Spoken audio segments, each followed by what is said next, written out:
الله وبركاته. إن الحمد لله نحمده ونستعينه ونستغفره ونتوب إليه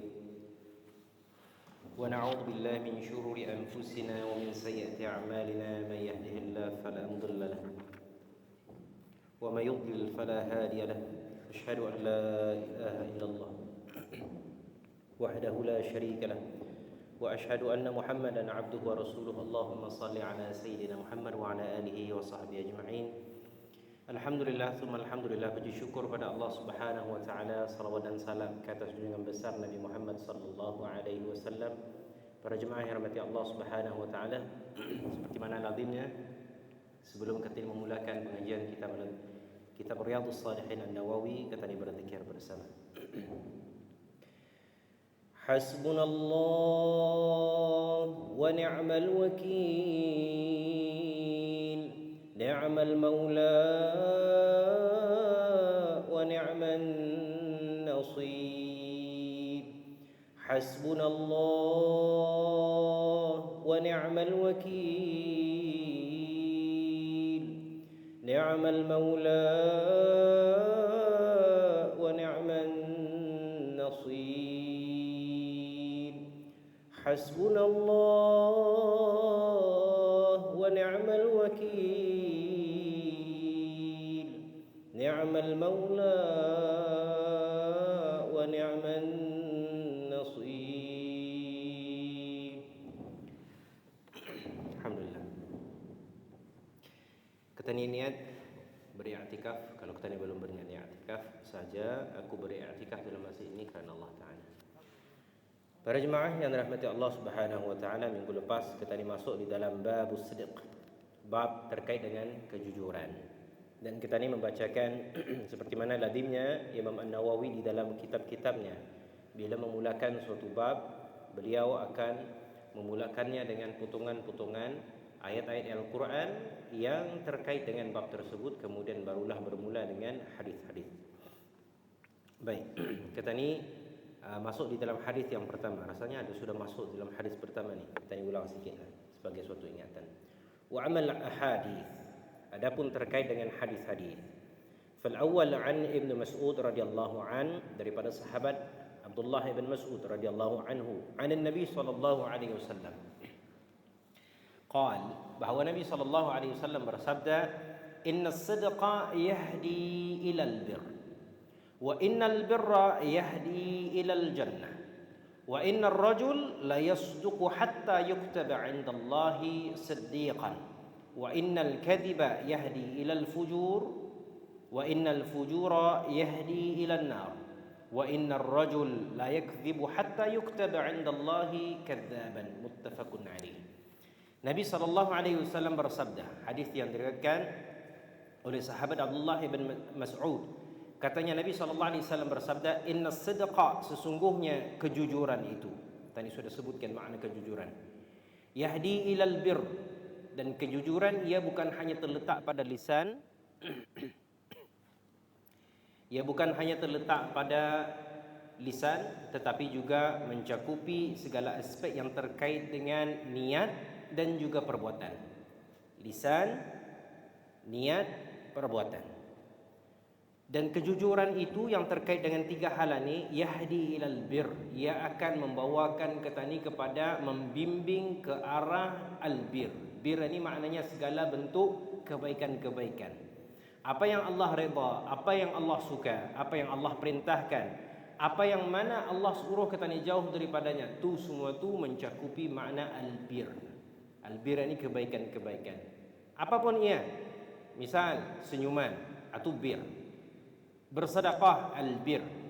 So itu kita ni ada istilah birrul walidain, berbuat baik ataupun berbakti kepada ayah dan ibu, birrul walidain. Jadi makna bir, kejujuran yang mengarahkan kita ni ke arah kebaikan-kebaikan. Dan wa innal birra, adapun kebaikan-kebaikan ini, yahdi ilal jannah, ia akan membawa kita ni kepada syurga Allah Subhanahu wa taala. Jadi setiap amal kebaikan kata ni, ia menjadi suatu pemberat mizan kata ni, timbangan amal kata ni tu. Sekecil-kecil mengutip sampah di jalan, duri, sampah dan sebagainya. Bis kita duduk sambil-sambil di sini nampak ada yang kotor, ada habuk kah, rambut kah, ataupun cebisan daripada tisu kah, kertas kah, ambil dibuang ke sampah. Sekecil-kecil itu adalah albir. Dan albir itu sedar dan sedar kata ni yakin dan yakin Allah tetap memberikan kita ni suatu kebaikan, memberatkan timbangan mizan untuk menjadikan kita ni lebih dekat pada Allah Subhanahu taala dan menjadikan kita ni lebih berkelayakan untuk masuk ke dalam syurga Allah Subhanahu wa taala. Wa innar rajul, adapun seorang lelaki ataupun perempuan, yakni seorang individu itu la yasduqu, ia tetap dalam keadaan menjaga kejujurannya itu hatta yuktaba 'indallahi siddiqan, dijaganya, dipeliharanya kejujuran itu walaupun pahit ditelan, walaupun berat dipikul, dijaganya siddiqan. Maka Allah Subhanahu siddiq itu, maka ia akan tercatat, minta maaf, ia tetap akan tercatat di sisi Allah Subhanahu wa taala sebagai seorang yang siddiqan. Siddiqan, ia mendapat gelar di sisi Allah sebagai siddiqan. Dan kita ni sudah sebutkan tingkatan orang-orang yang berada di sisi Allah Subhanahu wa taala ni ada level-levelnya. Dan level antara yang tertinggi itu adalah siddiq, orang yang siddiq. Yang pertama al-anbiya, yang kedua wasyuhada. Yang pertama al-anbiya, kemudian orang yang siddiqin, wasyuhada, wassalihin. Ini tingkatannya. Jadi kalau kita ni berusaha menjaga kejujuran kita ni itu sepahit apapun ya, maka kita ni di sisi Allah akan dilabel sebagai orang-orang yang siddiqan, dan itu tinggi tingkatannya di sisi Allah Subhanahu wa taala. Walaupun kita ni sekarang ni is intangible, indah nampak, kita ni nampak ganjaran itu. Tapi bila kita ni berada di alam yang seterusnya nanti, alam barzah, kemudian alam akhirat nanti, kita ni akan dapat tahulah kebenaran akan firman Allah dan kebenaran akan apa yang disabdakan Nabi sallallahu alaihi wasallam. Wa innal kadhiba yahdi ilal fujur. Adapun bila mula ia memberikan peluang kepada dirinya untuk melakukan sesuatu kadhibah, kebohongan. Sekalian inilah saja. Anda juga orang tahu ni kalau aku bersikap dusta, berbohong. Nah, sungguh bila mana seseorang itu memberikan padanya ruang untuk ia melakukan kebohongan, kedustaan, ia akan membawakan seseorang itu ilal fujur. Fujur ini ia adalah keterbalikan, the opposite of taqwa. Wa nafsi wa ma sawaha fa alhamaha fujuraha wa taqwaha. Qad aflaha man zakkaha wa qad khaba man dassaha. Dan demi nafs yang sudah sempurna, yakni yang telah ditiupkan ruh ke dalam jasadnya, Allah berikan bagi bizia ini akan dua pilihan. Allah memberikan kita ni kebebasan untuk memilih. Walaupun Allah sudah mengkhabarkan kepada manusia ni jalan baik, ni jalan salah, tetap diberikan peluang, bukan peluang, tetap diberikan pilihan untuk memilih sendiri. Itulah yang menjadikan kita ni manusia ni hebat. Bahkan lebih hebat dibanding dengan malaikat, kerana malaikat tidak ada pilihan bagi mereka. Mereka diperintahkan oleh Allah untuk suatu perintah, maka mereka la ya'sunallaha ma amarahum wa yaf'aluna ma yu'marun. Bila mana Allah perintahkan sesuatu, mereka sekali-kali tidak akan ingkar, mereka akan patuh 100% mengikut apa yang diperintahkan Allah. Ini malaikat. Manusia diberikan pilihan. Maka disebabkan pilihan manusia ini, ia menjadi hebat bila ia memilih untuk berada di atas jalan yang Allah sukai. Maka keterbalikan daripada ni, Allah berikan jalan takwa, jalan fujur. Fujur ini minta maaf saya batuk-batuk sikit. Jadi fujur ia keterbalikan daripada takwa. Fujur ini perkara-perkara yang dusta, dosa-dosa, maksiat dan kemungkaran. Nah, bila ia membuka jalan untuk dusta, ia akan terbawa kepada maksiat, kerosakan, keburukan. Wa innal fujur yahdi ilan nar. Bila mana ia terbuka jalan untuk melakukan perkara-perkara yang fujur, maka ia akan membuka pun mengarahkan kepada jalan ke neraka Allah Subhanahu wa taala. Jadi para jemaah yang dirahmati Allah Subhanahu wa taala, jangan kita ni sangkakan dengan lisan kita ni yang sikit yang kita ni rasa akan terlepas daripadanya bila mana kita ni berdusta tu, ia tidak akan memberikan impak apapun. Bahkan ia akan memberikan ruang-ruang terbuka kepada syaitan untuk membisikkan kita ni ke arah yang lebih teruk lagi. Kita ni pernah bercerita mengenai tentang sahabat Ka'ab bin Malik.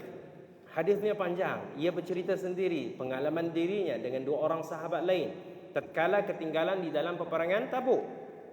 Nabi SAW pergi keluar berperang, keluar daripada Madinah di waktu musim di mana buah-buahan sudah mula tumbuh. Yakni kurma-kurma di Madinah itu ia sudah ripening, ready untuk diambil dan menuju ke tempat yang sangat panas. Ka'ab bin Malik ketinggalan, dua orang sahabat ketinggalan. Pendekkan cerita, kita ni tahu ceritanya. 50 hari, 50 malam ditinggalkan oleh Nabi SAW dan para sahabat. Diboikot, tidak boleh berbicara, tidak boleh berkomunikasi dengan tiga orang sahabat ini. Tapi awal ceritanya Ka'ab bin Malik bila Nabi SAW singgah ke masjid setelah habis kembali daripada peperangan, Nabi singgah ke masjid.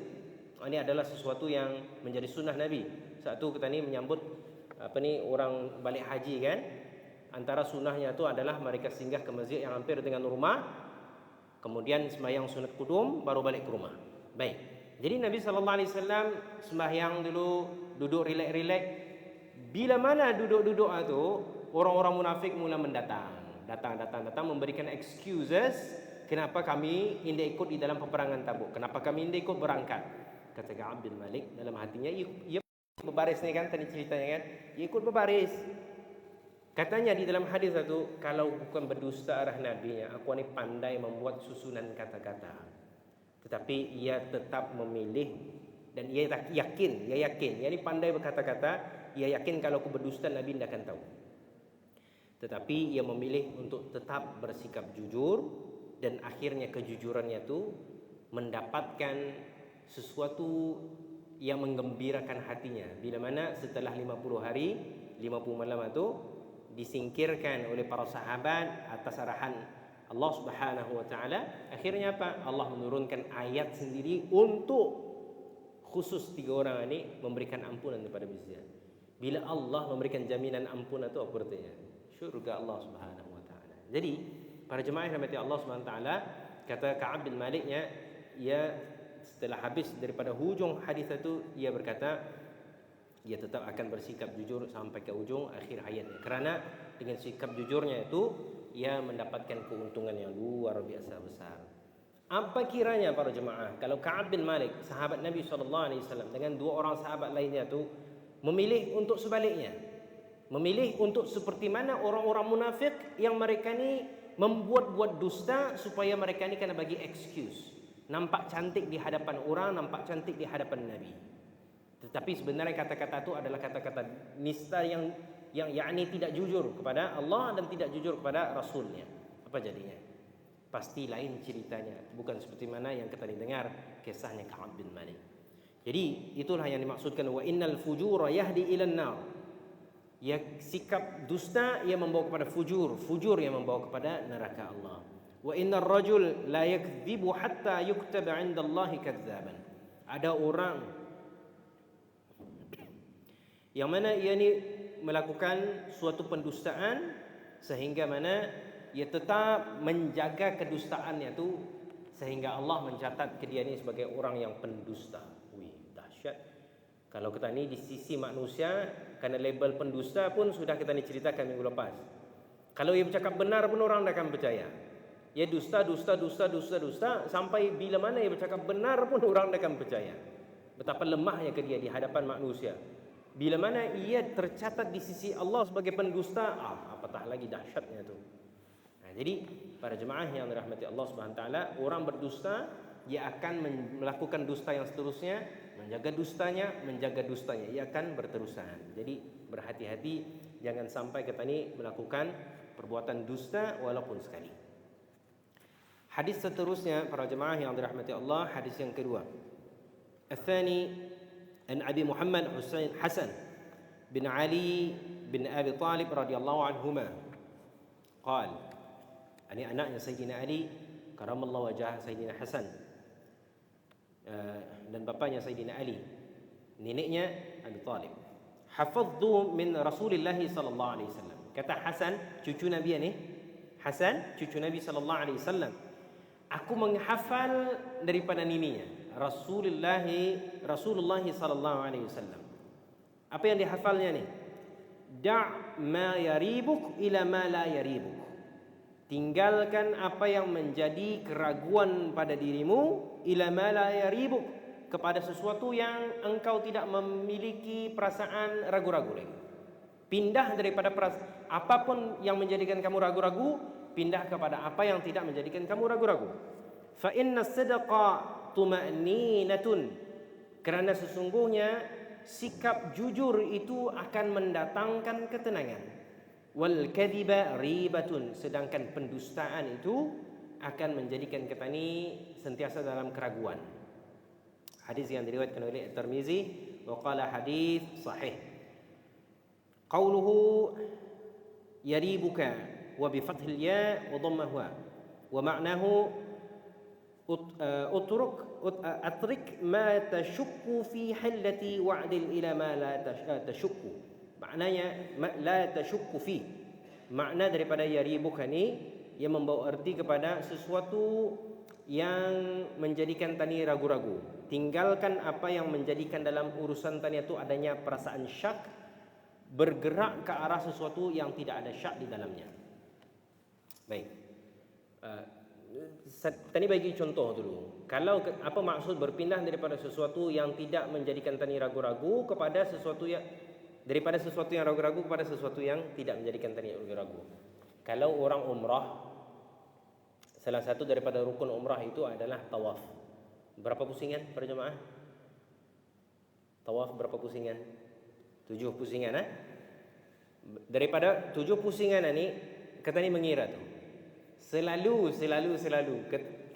para jemaah akan terlupa berapa pusingan sudah. Sebab ia fokus, kadang-kadang terlari arah perhatian.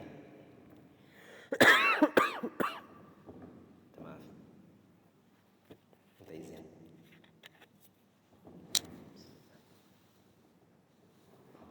Baik. Jadi kadang-kadang teralih perhatian, kiraan pusingan tawaf terlupa. Bila sudah pusingan ke-6, ini yang ke-6 ke yang ke-7, yang ke-6 ke ke-7. Jadi bila masuk Hajar al-Aswad, melintas Hajar al-Aswad sebelah kiri itu, dah, ini yang ke-7 ke yang ke-6 tadi kiraan itu. Kalau kiraan 6 ke-7, 6 ke-7, tambah lagi satu, confirmkan ia 7. Itu makna. Kerana apa? Kerana bila mana kita ni merasa perasaan-perasaan macam itu, kita ni indah akan nyaman, indah akan rasa ada ketenangan. Sedangkan bila kita ni tambah satu lagi, maka kita ni akan bertambah confirm yang kita ni laksanakan. Kalau bukan 7, 8. Itulah. Yang penting 7 komplit. Sama dalam sembahyang. Kita ni sembahyang Isya, antara ini rakaat ketiga ke yang keempat, ketiga keempat. Kita ni berdiri daripada sujud, berdiri, kemudian kita ni ragu-ragu ketiga ke keempat, maka kita ni disuruh tambah lagi satu rakaat lagi untuk meyakinkan kita ni sudah selesai 4 rakaat. Boleh faham? Jadi itu adalah perkara terkait dengan keyakinan. Dan keyakinan itu ia akan menambahkan kepada kita ni ketenangan. Itu fa inna sidqa tuma'ninatun. Dan kejujuran itu ia akan memberikan tadi ketenangan. Adapun kebohongan, kedustaan, ia adalah sesuatu yang mendatangkan kepada diri kita ni keraguan-raguan. Jadi kalau kita ni laratkan ke dalam kehidupan kita ni, bila kita ni bersikap jujur pada makhluk, jujur pada diri kita ni, jujur pada Allah Subhanahu wa taala, itu akan mendatangkan tuma'ninatun. Bila kita ni masuk ke dalam pejabat, para jemaah, macam ni, ataupun kita ni memohon suatu jawatan untuk kita ni bekerja, dan ni niatkan, ya Allah, sungguh kalau aku dapat pekerjaan ni, aku akan melaksanakan segala amanah yang diberikan, tugas dan tanggungjawab akan kulaksanakan kerana-Mu ya Allah. Jadi ia bersikap macam ni, ia berjanji dalam keadaan macam ni. Kalaulah jujur kata-katanya tu dan ia mendapatkan pekerjaan tersebut, maka setiap hari ia masuk dalam pekerjaan itu, ia akan merasa ketenangan bila ia melaksanakannya. Dan hilang rasa tenang itu bila mana ia masuk keluar pejabat itu, ia membuat apa-apa, ia melaksanakan tugas dan tanggungjawab seperti mana yang ia pernah janjikan ataupun seperti mana yang telah dibebankan ke bahunya. Jadi hilang ketenangan itu. Atau kalau kita ni masuk ke dalam interview, temu bual, bukan temu bual lain, interview lah, interview untuk mengambil pekerjaan. Kalau niat kita ni jujur kerana Allah, kenapa kita ni mengambil pekerjaan itu, kita ni akan merasa tenang. Kerana apa? Kita ni mengambil pekerjaan ini bila mana Allah mengizinkan, kita ni mengambilnya. Bila Allah yang mengizinkan, tidak ada masalah. Sebab ianya adalah kita ni jujur. Ini pekerjaan ini kita ni ambil kerana Allah. Kalau bukan Allah yang mengizinkan, maka tidak ada masalah. Kerana banyak lagi hal-hal yang lain yang kita ni dapat melaksanakannya jujur kerana Allah Subhanahu wa taala. Para jemaah yang dirahmati Allah, kita ni teruskan di dalam hadis yang ketiga dalam bab jujur. Al-thalith, an Abi Sufyan Sakhar bin Harb radhiyallahu anhu fi hadithihi at-tawil fi qissati Hirql. Ini di dalam sebuah kisah yang panjang yang diceritakan oleh Abu Sufyan radhiyallahu anhu.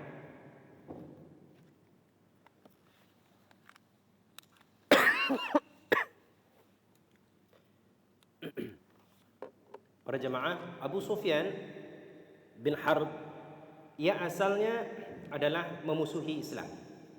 Ia bahkan memerangi Nabi sallallahu alaihi wasallam. Adapun setelah Nabi sallallahu alaihi wasallam lebih kurang tahun yang ke-8 Hijrah, Nabi sallallahu alaihi wasallam masuk ke kota Mekah, membebaskan kota Mekah. Abu Sufyan adalah antara orang yang masuk Islam pada ketika itu. Dan Nabi sallallahu alaihi wasallam memuliakan Abu Sufyan ini sebab Abu Sufyan ini dipandang tinggi oleh orang-orang musyrikin Mekah. Maka tatkala Fathul Mekah belum lagi masuk Islam tu. Cuma bila Nabi sallallahu alaihi wasallam masuk ke Mekah, ada sahabat yang suggest, katanya, "Ya Rasulullah, Abu Sufyan ini dipandang oleh masyarakat. Apa kiranya jika kita ini membuat declaration, barang siapa yang masuk ke rumah Abu Sufyan maka ia selamat." Sebab masa itu Fathul Mekah, tentera kaum muslimin sudah ready masuk ke Mekah. Nabi membuat declaration, siapa yang masuk ke rumah Abu Sufyan maka ia selamat. Maka masa itu Abu Sufyan rasa happy, dan akhirnya atas hidayah daripada Allah SWT, Abu Sufyan masuk Islam. Baik, pendekkan cerita. Jadi dulu semasa Abu Sufyan ini belum masuk Islam, masih memusuhi Nabi SAW, ia pergi untuk berdagang. Ia pergi berdagang itu sampai berjumpa dengan Herakles. Maka Raja Herakles ini, ia bertanya kepada Abu Sufyan, dipanggilnya.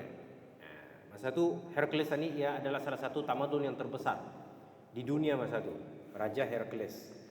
Dipanggilnya Abu Sufyan, "Famadha ya'murukum?" yakni an-nabiy sallallahu alaihi wasallam. Apa yang diperintahkan oleh Nabi kamu itu? Yang disuruhnya. Kami mendengar Muhammad, ia adalah seorang utusan.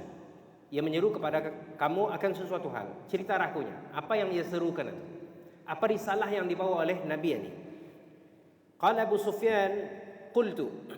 Maka Abu Sufyan berkata, aku berkata, yaqul, u'budullah wahdahu la tusyriku bihi syai'a watruku ma yaqulu aba'ukum. Kata Abu Sufyan, yang pertama sekali yang disuruhkan oleh Muhammad kepada kami, orang-orang Quraisy Mekah ini, yang disuruhkannya adalah u'budullah, abdikan diri kamu pada Allah, menyembah Allah, wahdah, satu-satunya, la tusyriku bihi syai'a, dan tidak mensyirikkan Allah, tidak menyekutukan Allah dengan apapun sesuatu. Yakni bukan dengan berhala, bukan dengan jin, bukan dengan malaikat, bukan dengan benda-benda, bukan dengan pokok-pokok, bukan dengan jimat-jimat ataupun apapun halnya, ataupun busuk dan sebagainya. Tidak, kami diperintahkan untuk menyekutukan Allah, dan kami hanya diperintahkan untuk menyembah Allah Subhanahu wa taala. Ini yang pertama. Watruku ma yaqulu aba'ukum, dan juga meninggalkan apa yang telah dikatakan oleh nenek moyang kami, yakni apapun ajaran-ajaran jahiliyah daripada nenek moyang, maka tinggalkan. Bukan semua, maknanya kata ni dimanapun negara, dimanapun bangsa ada adat rezamnya, ada adat istiadat kata ni. Bukan semua dibuang, indah. Tetapi apapun yang terkait dengan mensyirikkan Allah, itu tak yang dibuang. Jadi kalau adat istiadat tidak ada masalah. Selagi mana tidak ada unsur-unsur yang mensyirikkan Allah, tidak ada masalah, carry on. Tetapi apa yang dimaksudkan sini, watruku ma yaqulu aba'ukum, apa yang dikatakan oleh nenek moyang kamu itu adalah di dalam hal yang terkait dengan mensyirikkan Allah ataupun hal-hal yang melanggar perintah Allah Subhanahu wa taala. Orang-orang Quraisy Mekah ni dulu kalau lahir anak perempuan lazim bizya orang tanam hidup-hidup. Itu antara yang bizya ada di dalam culture bizya tu. Ini yang ada di dalam culture bizya. Ada anak perempuan tanam hidup-hidup, ada anak lelaki biarkan. Tu. Apa lagi? Kemudian mereka kalau tawaf di keliling Kaabah tu, zaman Nabi sallallahu alaihi wasallam Kaabah sudah ada. Orang tawaf sudah ada, kononnya mengikuti apa yang pernah ditinggalkan oleh Nabi Ibrahim alaihissalam. Tetapi syariat itu dipelesongkan oleh bizya, sehingga apa? Mereka tawaf di keliling Kaabah dalam keadaan telanjang. Itu yang bizya buat. Sedangkan perempuan orang suruh beli kain yang memang khas dijual di Mekah saja untuk keliling Kaabah itu untuk tawaf. Ini yang bizya tinggalkan. Jadi dalam hal itu utruku ma yaqulu aba'ukum. Kalau dalam hal ini yang melanggar perintah Allah, tinggalkan. Yang kedua, wa ya'muruna bis-shalah. Nabi itu memerintahkan kami untuk mendirikan sembahyang. Yang ketiga, was-sidqi. Betapa besarnya as-sidqi, yani kejujuran ini dalam agama kata ni. Antara yang diingat oleh Abu Sufyan, musuh Islam ketika tu, sebelumnya masuk Islam, yang diingatnya apa yang diseru oleh Nabi sallallahu alaihi wasallam dalam dakwahnya ni, yang pertama jangan syirikkan Allah, yang kedua dirikan sembahyang, yang ketiga was-sidqi, kejujuran. Setiap kali yang ingat apa yang disampaikan dakwah Nabi ini, as-sidqi. Nabi mengarahkan untuk kata ni bersikap jujur. Yang keempat wal afaf. Apa makna al-afaf para jemaah? Al-afaf ni maknanya adalah menahan diri atau menolak apapun maksiat, menjaga diri maknanya. Satu di dalam hadis yang diriwayatkan oleh Imam Muslim, At-Tirmizi dan lain-lainnya, Nabi sallallahu alaihi wasallam mengajarkan tadi doa yang dibaca oleh imam setiap kali habis sembahyang. Allahumma inni as'aluka al-'afwa wal 'afiyah fid din wad dunya wal akhirah. Tidak. Allahumma inni nas'aluka al-huda wat tuqa wal 'afafa wal ghina. Allahumma inni as'aluka al-'afwa Allahumma inni as'alukal huda wat tuqa wal afafa wal ghina. Ya Allah, sesungguhnya aku memohon kepadamu akan al-huda. Al-huda maknanya apa? Bimbingan, hidayah ya Allah. Aku memohon padamu hidayah. Wat tuqa, ya Allah kami memohon kepadamu akan takwa. Apa makna takwa? Sentiasa berjaga-jaga, memberikan perhatian setiap lisan, setiap tingkah laku kita ni sesuai dengan apa yang diperintahkan oleh Allah Subhanahu wa taala. Yang ketiga wal afafa. Al afaf maknanya ya Allah kami mohon padamu ya Allah supaya kami sentiasa menjaga diri, menolak apapun maksiat ini, menjaga diri. Ada orang namanya Iffah. Nama anak saya Iffah. Iffah Syuja'ah. Iffah Syuja'ah maknanya yang menjaga diri, yang berani. Itu al-iffah ataupun al-afaf maknanya menjaga diri.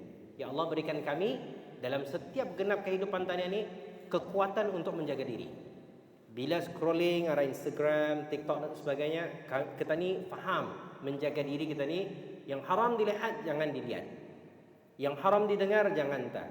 Orang berbisik-bisik di office, bergosip-gosip, tinggalkan, jangan sibuk lagi. Dan ini mendengar ujung-ujung telinga orang bergosip-gosip itu kan, tajam terpulang lagi telinganya. Apa kan kamu ceritakan ini? Terpulang. Sedangkan al-afaf ni menjaga telinga. Kalau dapat dihindar, hindar. Min husnil Islam al-mar'i, antara keindahan Islamnya seseorang itu adalah ia meninggalkan apa yang tidak bermanfaat bagi dirinya. Jadi kalau ada yang bermanfaat lebih baik tinggalkan. Itu al-afaf. Kemudian yang kelima, kata Abu Sufyan, adalah wassillah. Wassillah maknanya adalah menyambung silaturahim, merapatkan silaturahim. Silah menyambung, rahim adalah terkait dengan rahim ibu itu. Jadi silaturahim ini sebenarnya merapatkan hubungan kekerabatan sebenarnya. Tapi istilah kita ini pada hari ini kita ni laratkan kepada silaturahim di dalam masyarakat, artinya jiran, kawan-kawan tu. Tapi sebenarnya istilah silaturahim merapatkan hubungan kekeluargaan. Dan ini adalah antara perkara yang paling banyak juga disebutkan oleh Nabi sallallahu alaihi wasallam di dalam risalah yang disampaikan.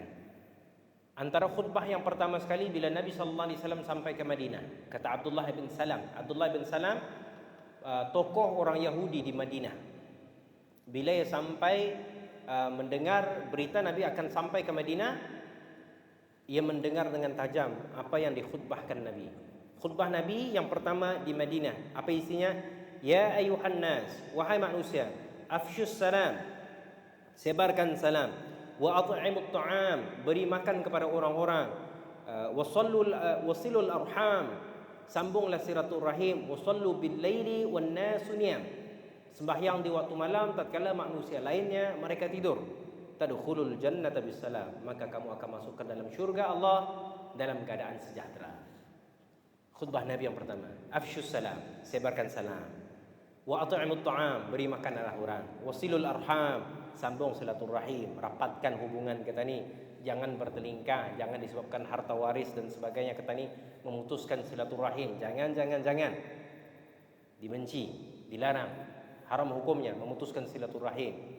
Wasallu bil laili wan nasu niyam, dan dirikanlah sembahyang di waktu malam tatkala manusia lain dalam keadaan nyenyak dalam tidur mereka. Ini adalah para jemaah yang dirahmati Allah Subhanahu wa taala yang disampaikan oleh Abu Sufyan kepada Herakles, raja antara raja yang terhebat masa itu yang pada sisi manusia. Itu maksudnya. Sebab apa? Adanya kemegahan, ketentraannya, infrastrukturnya dan sebagainya. Maka yang disampaikan oleh Abu Sufyan kepadanya itu adalah 5 hal ini. Secara ringkasnya apa tadi? Yang pertama, isi daripada dakwah Nabi sallallahu alaihi wasallam yang diingat oleh Abu Sufyan. Sembah Allah, jangan syirikkan Allah dengan apapun juga. Yang kedua, dirikan sembahyang. Yang ketiga, sidqi, yaitu bersikap jujur. Yang keempat, bersilaturahim. Wal afaf dulu, yakni menjaga diri daripada segala maksiat. Ada yakni disiplin diri itu, menjaga diri. Dan yang kelimanya adalah wasillah, menyambung silaturahim. Hadis ar-rabi', hadis yang keempat, an Abi Thabit waqil, Abi Sa'id waqil, Abi Walid Sahal bin Hunayf, daripada sahabat Sahal bin Hunayf, wa huwa badriyun, yakni sahabat Sahal bin Hunayf ini adalah sahabat yang ikut di dalam peperangan Badar. Dan orang-orang di dalam peperangan Badar ini mendapatkan keutamaan mereka sendiri. Sebab Allah Subhanahu wa taala dalam hadis qudsi menyebutkan, buatlah apa yang kamu mau kerana sudah kuampunkan. Ini keutamaan orang-orang sahabat yang ikut di dalam peperangan Badar. Anna Nabi sallallahu alaihi wasallam qaal, Nabi sallallahu alaihi wasallam bersabda, man sa'ala Allah taala asy-syahadah, barang siapa yang ia meminta kepada Allah Subhanahu wa taala akan mati syahid, asy-syahadah bisidqin, dengan kejujuran yang meminta pada Allah, ya Allah, matikanlah aku dalam keadaan mati syahid kepada di atas jalanmu, dengan jujur yang meminta pada Allah, ballaghahu, Allah akan sampaikan manazil asy-syuhada, Allah akan sampaikan ia pada peringkat darajat orang-orang mati syahid. Wa in mata ala firasyih, walaupun ia matinya tu di atas tempat katilnya, walaupun ia mati di bilik, walaupun ia mati di hospital, bila mana ia meminta pada Allah dengan kejujuran hatinya, ya Allah, aku memohon padamu, matikanlah aku dalam keadaan mati syahid di jalanmu, maka Allah akan benarkan ke dia, Allah akan sampaikan ia kepada darajat orang-orang mati syahid walaupun ia mati di atas tempat pembaringannya. Dan kalau kita ni cerita pasal ini, ceritanya Khalid bin Al-Walid, ia adalah orang yang tidak pernah kalah di dalam peperangan, selalu menjadi panglima di zaman Nabi sallallahu alaihi wasallam, Abu Bakar As-Siddiq, di zaman Sayyidina Umar ia kena turunkan, tetapi ia tetap masuk di dalam medan peperangan jihad. Tetapi akhirnya orang ini, sahabat Nabi sallallahu alaihi wasallam yang hebat, yang pernah kalah dalam peperangan ini, dengan setiap cebisan kulitnya tu ada saja bekas-bekas luka, ia mati di atas tempat pembaringan.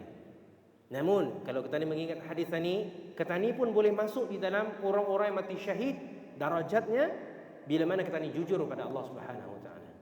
Mati syahid para jemaah ada tiga jenis. Mati syahid dunia akhirat, mati syahid dunia, mati syahid akhirat. Ada tiga jenis ini. Mudah-mudahan sempat. Yang pertama sekali, orang mati syahid dunia akhirat ini orang yang jujur, orang yang ikhlas berperang di jalan Allah Subhanahu wa taala, menentang musuh apapun ia dalam rangka menentang musuh dengan segala syarat-syaratnya. Yakni dengan syarat-syarat maksudnya apa? Dengan izin pemerintah ataupun atas arahan pemerintah, maka ia turun masuk medan peperangan menentang musuh-musuh Allah Subhanahu wa taala, ia jatuh mati. Nah, orang macam mana ni? Ia mati syahid. Orang mati syahid dunia akhirat dipanggil. Dunia akhirat itu maksudnya apa? Ia indah dikafankan, indah dipayah dimandikan, indah payah disembahyangkan, ditenam macam itu saja. Ini orang mati syahid. Yakni mati syahid akhirat di dunia. Mati syahid dunia itu maksudnya apa? Ia jasadnya itu macam itu, indah payah dimandikan, indah payah dikafankan, indah payah disembahyangkan, dan ia mendapatkan ganjaran pahala yang besar di sisi Allah di akhirat sebagai orang mati syahid.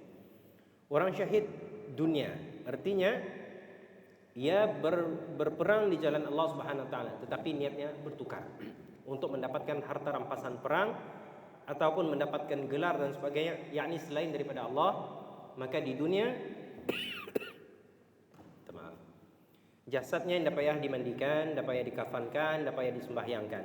Tapi di akhirat anda mendapatkan ganjaran orang-orang mati syahid. Sebab apa? Niatnya tadi itu.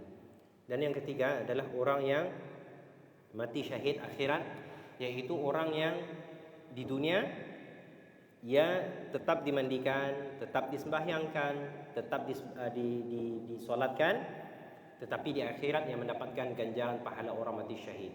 Okey. So siapa di antara mereka tu? Saya bacakan saja berdasarkan hadis-hadis Nabi sallallahu alaihi wasallam dan yang telah diringkaskan oleh para ulama. Orang yang mati disebabkan penyakit, orang yang mati disebabkan sakit perut, orang yang mati lemas, orang yang dihempap bangunan, orang yang mati sebab kebakaran, orang yang mati kerana dizalimi, orang yang mati kerana kebenaran di hadapan seorang pemimpin yang zalim, orang yang mati dalam keadaan menuntut ilmu, orang yang mati tatkala bersalin, dan yang ke-10 orang yang mati kerana mempertahankan agamanya, nyawanya, hartanya dan keluarganya. Yakni kalau ada orang pecah masuk rumahnya, ia pertahankan keluarganya, maka ini pun juga antara orang yang mati syahid akhirat. Yakni di akhirat dia mendapatkan pahala orang mati syahid, tetapi di dunia tetap jasadnya tu diperlakukan seperti mana yang lainnya, sembahyang, kafan dan juga dimandikan. Aku qouli hadza wa astaghfirullahal azim wa lakum. Assalamualaikum warahmatullahi wabarakatuh. Mudah-mudahan ada manfaatnya dan mudah-mudahan kita ini diberikan rezeki oleh Allah Subhanahu wa taala untuk dapat melanjutkan pengajian kita ini dalam masa akan datang. Assalamualaikum warahmatullahi wabarakatuh.